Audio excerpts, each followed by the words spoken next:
जय हिंद बच्चों। तो स्वागत है आप सभी का आज के इस बेहतरीन लेक्चर के अंदर।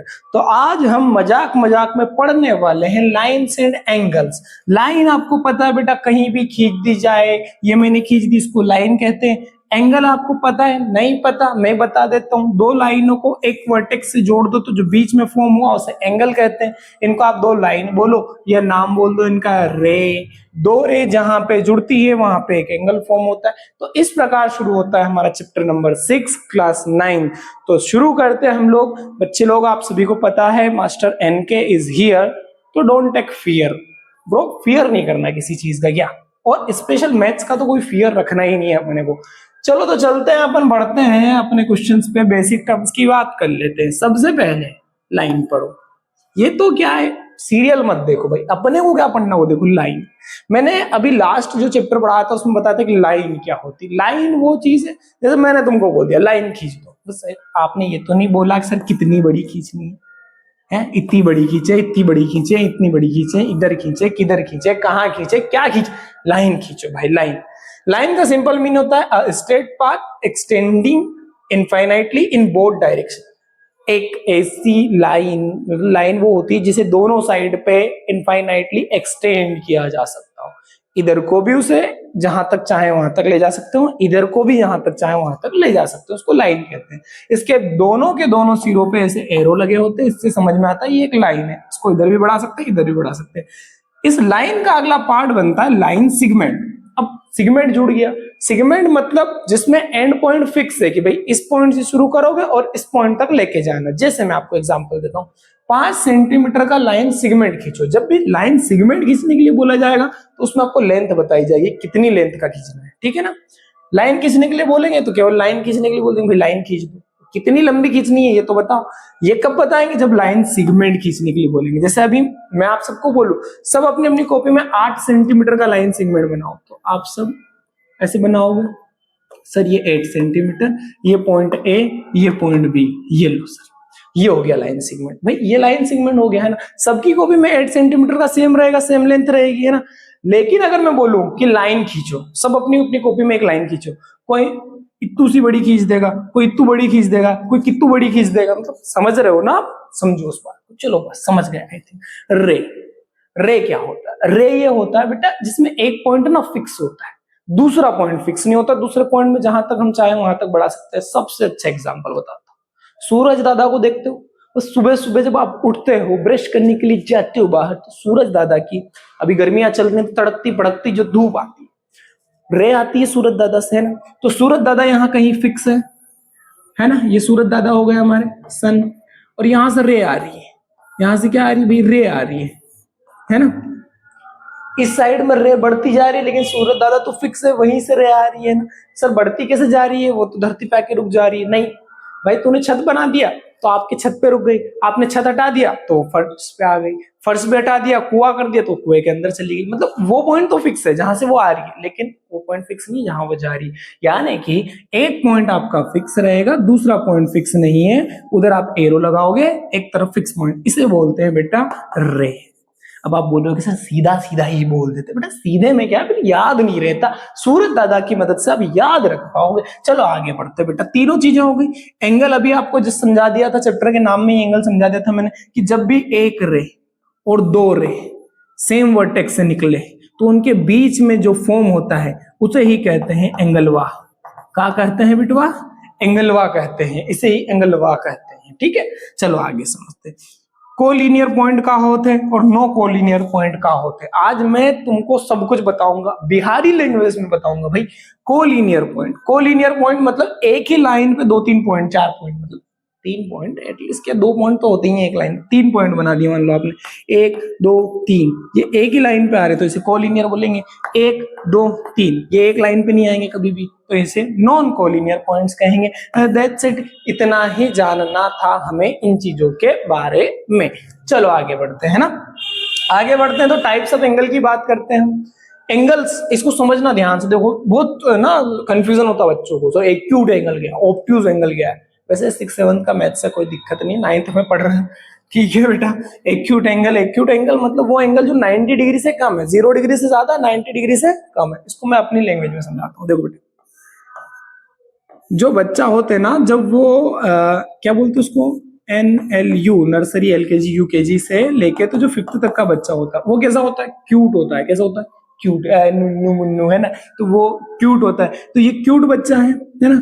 तो ये समझो कि 0 डिग्री से 90 डिग्री तक, 90 डिग्री नहीं, 90 डिग्री से कम यानी कि 89 डिग्री तक कौन से बच्चे होते हैं, नर्सरी से लेके 5th तक के बच्चे। और ये सारे बच्चे कैसे होते हैं, क्यूट होते हैं। तो इनमें जो भी एंगल बने भाई, वही एंगल यहाँ बने, यहाँ बने, कहीं पे भी एंगल बने, तो ये इधर के जितने भी एंगल बनेंगे 90 डिग्री से कम वाले, वो क्या कहलाएंगे भाई, वो कहलाएंगे भाई एक क्यूट एंगल।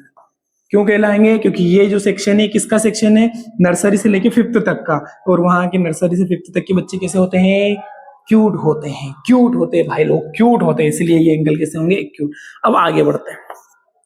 90 डिग्री वाला एंगल राइट एंगल होते हैं। तो सबको पता है, देखो यार 90 डिग्री ये ऐसा ऐसा, और यहाँ पे जो ये स्क्वायर टाइप बना हुआ था ये चीज फॉर्म करती है राइट एंगल, है ना। इसको मैं ज्यादा डिफाइन नहीं कर रहा, इसको क्या बोलेंगे, एकदम ये वाला एंगल रहेगा परपेंडिकुलर। जब भी दो लाइनें होती हैं तो राइट एंगल बनता है।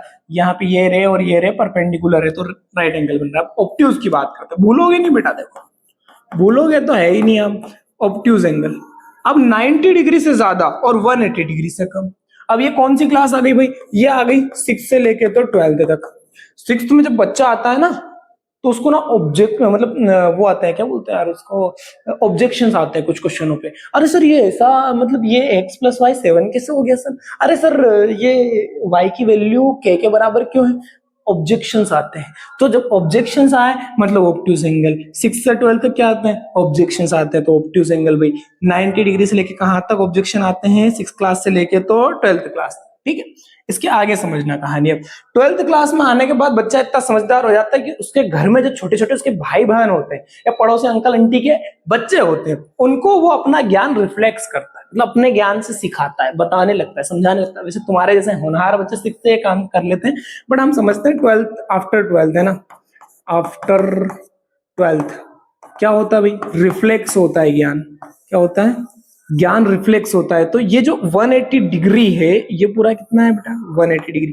इससे आगे गए आप 181 डिग्री भी हुआ तो वो रिफ्लेक्स एंगल कहलाएगा। क्या कहलाएगा, रिफ्लेक्स एंगल। वैसे यहाँ लिखा है, ये देखो, ये reflex angle greater than 180 but less than 360। 180 से ज्यादा लेकिन 360 से कम।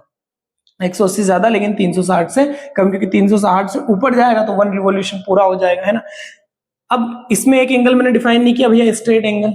भाई स्ट्रेट एंगल, स्ट्रेट लाइन, समझते हो, स्ट्रेट लाइन, स्ट्रेट लाइन पे जो बना हुआ एंगलवा होता है उसे ही स्ट्रेट एंगल कहते हैं। आई होप सारे एंगल माथे में क्लियर होंगे। ट्रिक अच्छी लगी हो तो ट्रिक से याद कर लो, नहीं लगी हो तो ये तो है ही से अपना कहानी घिसी पिटी जो भी है XYZ, है ना। चलिए आगे पढ़ते हैं।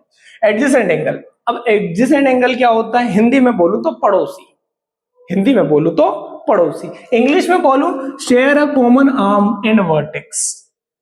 कॉमन आर्म होती है इनकी, वर्टेक्स भी कॉमन होता है कभी कभी, या तो कॉमन आर्म रहेगी या तो कॉमन वर्टेक्स रहेगा। हालांकि आप यहाँ देखोगे तो इसमें ये एडजेसेंट एंगल है, एक तो ये वाला और एक ये ऊपर वाला, ये दोनों क्या है, एडजेसेंट। क्यों, क्योंकि ये वाली रे क्या है इसमें, कॉमन, और ये वाला पॉइंट क्या है, कॉमन है। तो दोनों एंगल क्या हो गए, एडजेसेंट हो गए। समझ गए बात को, खत्म कहानी। अच्छा सर ये एडजेसेंट है, क्या मैं ऐसे एक पैरेललोग्राम बनाऊंगा तो ये दोनों भी एडजेसेंट होंगे क्या, हाँ बेटा ये दोनों एडजेसेंट होंगे। क्यों, क्योंकि ये वाली आर्म दोनों की कॉमन आ रही ना। क्या हो रहा है, क्या हो रहा है, ये वाली आर्म दोनों की कॉमन आ रही है ना, नीचे वाली आर्म, है ना। तो ये चीज समझ लेना। आगे बढ़ते हैं, लीनियर पेयर ऑफ एंगल्स। अब लीनियर पेयर क्या होता है, देखो स्ट्रेट लाइन, उसके ऊपर एक और लाइन, जब इन दोनों का सम, ये जो दो एंगल फॉर्म हो रहे हैं ये स्ट्रेट लाइन पर फॉर्म हो रहे हैं, मतलब इन दोनों को अगर जोड़ दे तो एक पूरा स्ट्रेट एंगल बन रहा हो, तो उससे बोलेंगे हम लीनियर पेयर। क्या बोलेंगे भाई, लीनियर पेयर बोलेंगे, है ना। ये चीज ध्यान रखना।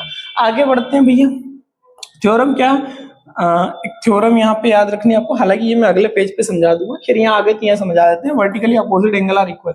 जब भी कोई एक वर्टेक्स होता है, दो लाइनें आप एक दूसरे को ऐसे क्रॉस करोगे तो ये एक वर्टेक्स पे क्रॉस करेगी। इस वर्टेक्स के अपोजिट जो एंगल होंगे, इधर वाला एंगल और इधर वाला एंगल, ये दोनों एंगल क्या होंगे, इक्वल होंगे भाई, है ना। ये ऊपर वाला एंगल और ये नीचे वाला एंगल, ये दोनों एंगल भी क्या होंगे भाई, ये दोनों भी इक्वल होंगे। बस इतनी सी चीज है, याद रख लेना, ध्यान रखने योग्य चीज है। बस ये हो गया अपना पार्ट खत्म। चलिए आगे बढ़ते हैं। Parallel line and transversal line. अब भाई पैरेलल लाइन क्या होती है, ट्रांसवर्सल लाइन क्या होती है, और उनसे बनने वाले एंगल्स क्या क्या कहलाते हैं, क्या क्या चीजें समझते हैं। देखो सबसे पहले बात करते हैं पैरेलल लाइन की। मैंने अभी चैप्टर 5 में आपको समझाया था पैरेलल लाइन क्या होती है। जिनके बीच की डिस्टेंस हमेशा सेम रहेगी, उनको कितना ही आगे लेके चले जाओ, चाहो तो जन्नत में लेके चले जाओ, वो जितना दूर आपसे चली गई उतना दूर लेके चले जाओ, लेकिन फिर भी वो कभी मिलेगी नहीं। बड़ा गम हो रहा है भाई, कोई बात नहीं बेटा, ये पैरेलल लाइन है ना। पैरेलल लाइन एक ट्रांसवर्सल लाइन इसको काट रही है ना। ये जो इन दोनों को काट रही है, इस लाइन को क्या बोलेंगे, ट्रांसवर्सल। यहाँ पे पैरेलल लाइन ये हमारी ए है, ये हमारी बी है, ट्रांसवर्सल लाइन हमारी क्या है, सी है ना। ये ट्रांसवर्सल लाइन हो, ये पैरेलल लाइन है। ये लाइंस दैट नेवर मीट, मतलब जो कभी ना मिले, मतलब तुमको पता, मैंने बता दिया तुमको, बार बार कब तक बताऊं। रेल की पटरी है, रेल की पटरी कभी मिलती है, मतलब एक दूसरे से मिलती नहीं मिलती भाई, पैरेलल है ना। Transversal line, a line cutting across two or more lines, एक लाइन जो दो लाइनों को काटे, ये दो से ज्यादा लाइनों को काटे, उसे ट्रांसवर्सल कहते हैं। ये दिख रही है, ये दो लाइनों को काट रही है, ट्रांसवर्सल लाइन दूर कर देती है लोगों को। चलो ठीक है, खैर जो भी है। एंगल्स के पेयर की बात करें तो सबसे पहले पेयर बनता है इसमें कोरस्पॉन्डिंग एंगल। भी कोरस्पॉन्डिंग एंगल क्या होते हैं, देखो समझो मैं समझाता हूँ। ये जो यहाँ एंगल फॉर्म हो रहा है, क्योंकि ये लाइन और ये लाइन दोनों पैरेलल है, ये ट्रांसवर्सल लाइन है, तो ये जो एंगल यहाँ पे फॉर्म हो रहा है, इसका नाम मैं क्या रख दूं, इसका नाम एंगल 1 रख देता हूँ, इसका नाम रख देता हूँ एंगल 2। ये दोनों कोरस्पॉन्डिंग एंगल बन रहे हैं, ये क्या बन गए, कोरस्पॉन्डिंग एंगल। और एक चीज याद रखना कि कोरस्पॉन्डिंग एंगल पैरेलल लाइन में क्या होते हैं, इक्वल होते हैं। क्या होते हैं, इक्वल होते हैं भैया, ठीक है। और कौन कौन से सर इसमें और भी कोरस्पॉन्डिंग एंगल है, हाँ बेटा, जैसा ऊपर है वैसे ये नीचे भी दोनों एंगल कोरस्पॉन्डिंग है ना। जैसा इस साइड में भी इन दोनों को आप कोरस्पॉन्डिंग बोल सकते हो, नीचे वालों को भी कोरस्पॉन्डिंग बोल सकते हो, है ना। आगे समझते हैं। अल्टरनेट इंटीरियर एंगल किसे कहते हैं, देखो alternate interior angle, alternate interior angle, ये जो नीचे एंगल बन रहा है, ये लाइनें हैं हमारी पैरेलल। इंटीरियर मतलब अंदर की बात करी जा रही है, इंटीरियर मतलब अंदर की बात करी जा रही है, तो इस एंगल का नाम मैं ले देता हूं 3 और इस एंगल का नाम मैं दे देता हूं इसका 4 और इसका 5। तो 3 और 5, एक ये 3 और एक ये 5, ये दोनों एंगल कैसे हैं, अल्टरनेट इंटीरियर एंगल। फ्रेश बना के बताऊं, ये दो पैरेलल लाइन, एक ट्रांसवर्सल लाइन, ये वाला और ये वाला, ये दोनों एंगल क्या कहलाएंगे भैया, अल्टरनेट इंटीरियर एंगल। और अल्टरनेट इंटीरियर एंगल भी क्या होते हैं, इक्वल होते हैं जब लाइन पैरेलल हो। अल्टरनेट एक्सटीरियर एंगल, लो जी बात करो जी, अल्टरनेट एक्सटीरियर एंगल, लो जी बात कर लो जी। अल्टरनेट एक्सटीरियर एंगल, यहाँ पे एंगल 1 ये एक्सटीरियर है, इसका अल्टरनेट कौन सा होगा, है ना, ये वाला। इसका अल्टरनेट कौन सा होगा, ये वाला, है ना। 5 नाम दे दिया हमने, इसका नाम 6 दे देते हैं, ठीक है। इसमें तुमको बताऊं ये इक्वल कैसे होते हैं, चलो बताता हूं। 1 है, इसका अपोजिट यहाँ 7 मान लो, है ना। ये सेम वर्टेक्स है ना, वर्टिकली अपोजिट एंगल इक्वल, और 7 6 दोनों कैसे कोरस्पॉन्डिंग, तो कोरस्पॉन्डिंग एंगल इक्वल, तो 1 6 के इक्वल हो गया। तो आप डायरेक्टली बोल सकते हो कि अल्टरनेट एक्सटीरियर एंगल भी क्या होते हैं, इक्वल होते हैं। आगे बढ़ते हैं, interior angle on same side. अब इसको क्या बोलते हैं, और को इंटीरियर एंगल भी बोलते हैं। Interior angle on same side बता देता हूँ, फ्रेश बना दूं बेटा, टेंशन नहीं लेने का, टेंशन नको लेने का बेटे। ये transversal line, alternate interior angle on same side, ये देखो जब भी लाइन है पैरेलल हो, ध्यान रखना लाइन है पैरेलल हो, तो अल्टरनेट इंटीरियर एंगल जो होते हैं, सॉरी अल्टरनेट इंटीरियर एंगल नहीं, interior angle on same side जो होते हैं, interior angle on same side जो होते हैं, उनका सम कितना होता है, 180 डिग्री होता है। कितना होता है, 180 डिग्री। सप्लीमेंट्री का मतलब क्या, सप्लीमेंट्री का मतलब क्या होता है, 180 डिग्री होना। दो एंगल का सम कितना होना, 180 डिग्री। अगर x और y दोनों को जोड़ने पे 180 आ रहा है, तो वो दोनों एंगल कैसे हैं बेटा, सप्लीमेंट्री। स्पेलिंग देख लेना, तुमको तो पता है मास्टर साहब को स्पेलिंग वगैरह अच्छे से आती है बेटा, वो लिखता नहीं हूँ, कोई दिक्कत नहीं है वो, ठीक है वो तो अब जो भी है। और वहीं अगर दो एंगल का सम कितना हो जाए, 90 डिग्री हो जाए, तो उन्हें क्या बोलेंगे, ये कमेंट में बताओ भाई। दो एंगल का सम 90 हो जाए तो उन्हें क्या बोलेंगे, कमेंट में बताओ, मेरे को नहीं पता, तुमको बताना पड़ेगा। नहीं आता क्या, टेंशन नको लेने का। उनको कॉम्प्लीमेंट्री कहते हैं, कॉम्प्लीमेंट्री कहते हैं। क्या कहते हैं लोग, कॉम्प्लीमेंट्री कहते हैं लोग, है ना, समझ लेने का क्या। तो ये भी अपना गया। Angle sum property of triangle, ये तो बच्चों को नींद में भी आती है कि भाई ट्राइंगल के तीनों एंगल का सम कितना होते हैं, 180 डिग्री होते हैं, दैट्स इट। और ये था हमारा इंट्रोडक्शन पार्ट चैप्टर 6 का। तो आई होप आप सारे सारे सारे कॉन्सेप्ट समझ गए होंगे।